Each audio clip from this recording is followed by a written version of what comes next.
পেহেলগামের ওয়েসারেন ভ্যালিতে জিহাদি হামলার 15 দিনের মাথায় রাফাল ফাইটার জেট নিয়ে কড়া প্রত্যাঘাত করে ভারতীয় সেনা। অপারেশন সিন্দুর নামে এই হামলায় ভারতীয় সেনা প্রত্যাঘাত চালায় রাফাল ফাইটার জেট নিয়ে। ভারতীয় সেনার নিখুঁত প্রিসিশন টার্গেটে ধ্বংস হয়ে যায় পাকিস্তান ও পাক অধিকৃত 9টি জিহাদি ঘাঁটি, যার মধ্যে ছিল বাহওয়ালপুরের জৈশ-ই মোহাম্মদের ঘাঁটি, মুরিদকেতে লস্কর-ই তৈবার ঘাঁটি। এদিকে এরপরই পাল্টা প্রত্যাঘাত শুরু করে দেয় পাকিস্তান। তার যোগ্য জবাব দেয় ভারতীয় সেনাও। ভারতের হাতে থাকা S-400 এয়ার ডিফেন্স সিস্টেম পাক সেনার ড্রোন ও মিসাইলকে রুখে দেয়। এদিকে সম্প্রতি পাকিস্তানের প্রধানমন্ত্রী শাহবাজ শরীফ তিনি এমন একটি মন্তব্য করেছেন যাতে করে হাসির খোরাক হয়ে উঠেছেন সোশ্যাল মিডিয়ায়। পাক প্রধানমন্ত্রী শাহবাজ শরীফ দাবি করেছেন ভারতের রাফাল নাকি পুরো ফেল করে গিয়েছে। পাকিস্তানের নিশান মিসাইলকে নিশানায় পেয়েও নাকি কিচ্ছু করতে পারেনি রাফাল। এছাড়াও ভারতীয় বায়ুসেনার এয়ারবেসগুলোকে নাকি পাকিস্তানের মিসাইল পুরোপুরি ধ্বংস করে দিয়েছে। বুঝুন তো কি অবস্থা, যেখানে ভারতীয় সেনার প্রত্যাঘাতে পাকিস্তানের চারটে এয়ারবেস কার্যত ধ্বংস, সেই ছবি ভারতীয় সেনা দেখে প্রমাণ দিয়েছে। সেখানে শাহবাজ শরীফ উল্টে দাবি করছেন যে ভারতীয় এয়ারবেসকে নাকি পাকিস্তান একদম ধ্বংস করে দিয়েছে, পাক মিসাইল ছাড়খাড় করে দিয়েছে। তাও আবার ভারতের রাফাল ফাইটার জেট নাকি নিশানায় পেয়েও পাকিস্তানের মিসাইলকে কিছুই করতে পারেনি। কি বলছেন শাহবাজ শরীফ, শোনাবো আপনাদের।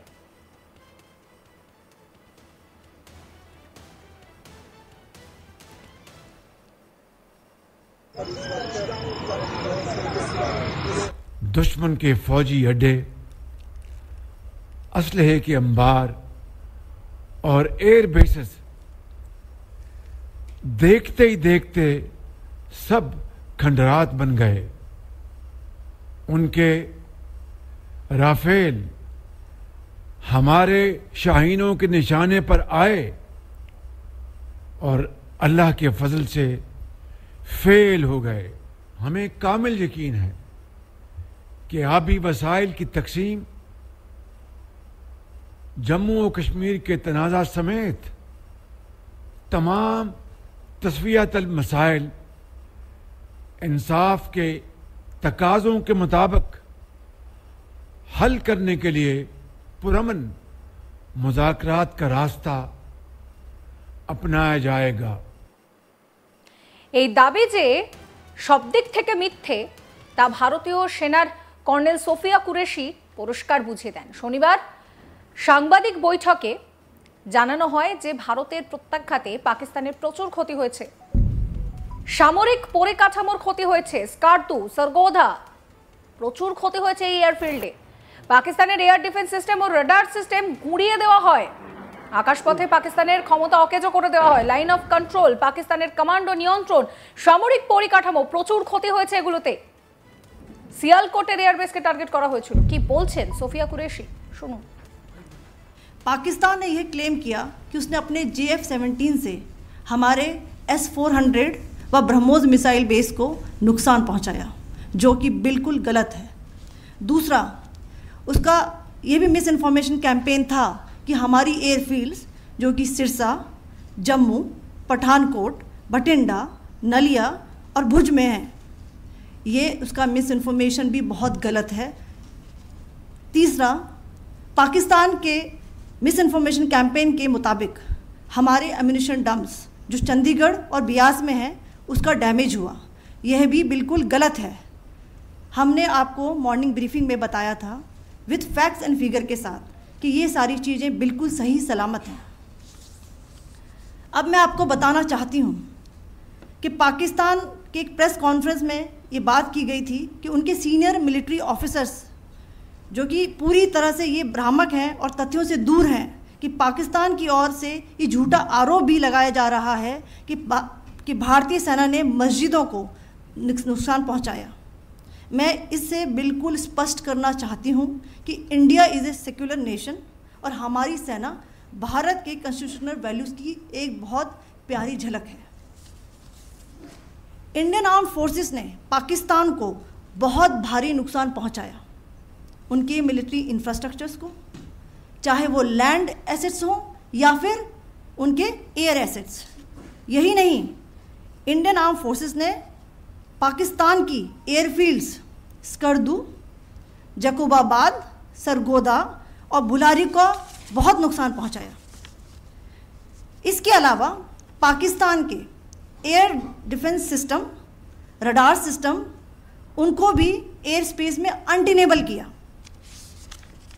यह भी बताना चाहती हूँ कि लाइन ऑफ कंट्रोल के पास पाकिस्तान के command and control logistic installations और उनके मिलिट्री इंफ्रास्ट्रक्चर्स, मिलिट्री पर्सनल्स का इतना भारी नुकसान हुआ कि पाकिस्तान की ऑफेंसिव व डिफेंसिव कैपेबिलिटी को नष्ट कर दिया गया। अंत में मैं फिर से ये बात दोहराना चाहूँगी, इंडियन आर्म फोर्सेस पूरी तरह से तैयार है, सतर्क है और भारत की संप्रभुता और अखंडता की रक्षा के लिए पूरी तरह से कमिटेड है। धन्यवाद। जय हिंद। এদিকে ভারত ও পাকিস্তানের ডিরেক্টর জেনারেল অফ মিলিটারি অপারেশনসের ফোনে কথোপকথনের পর শনিবার সন্ধ্যায় সাংবাদিক বৈঠকে বিষয়টা জানান ভারতের বিদেশ সচিব বিক্রম মিস্ত্রি। তিনি জানান, পাকিস্তানের director general of military operations বিকেল 3:30 নাগাদ ফোন করেছিল ভারতের ডিরেক্টর জেনারেল ও মিলিটারি অপারেশনসের সঙ্গে। তাদের মধ্যে কথোপকথন হয়। সংঘর্ষ বিরতিতে রাজি হয় দুই দেশ। স্থল, জল, আকাশপথে কোনো রকম হামলা না করার বিষয়ে সিদ্ধান্ত নেওয়া হয়।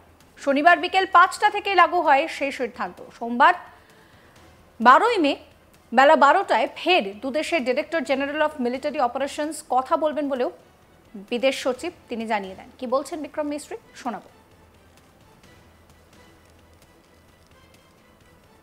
Good evening, ladies and gentlemen. I have a very brief statement to make. Following that, as you know, there will be a briefing by my colleagues from the military. The Director General of Military Operations of Pakistan called the Director General of Military Operations of India at 15:35 hours earlier this afternoon.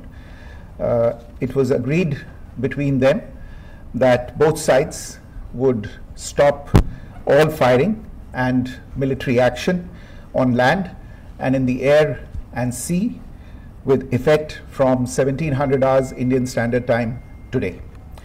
Instructions have been given on both sides to give effect to this understanding. The Directors General of Military Operations will talk again on the 12th of May at 1200 hours. সমস্ত খবরের আপডেটের জন্য আপনাদের নজর থাকুক আজ তাক বাংলায়। চ্যানেলটিকে সাবস্ক্রাইব করতে ভুলবেন না। নজর রাখবেন হোয়াটসঅ্যাপ চ্যানেলেও।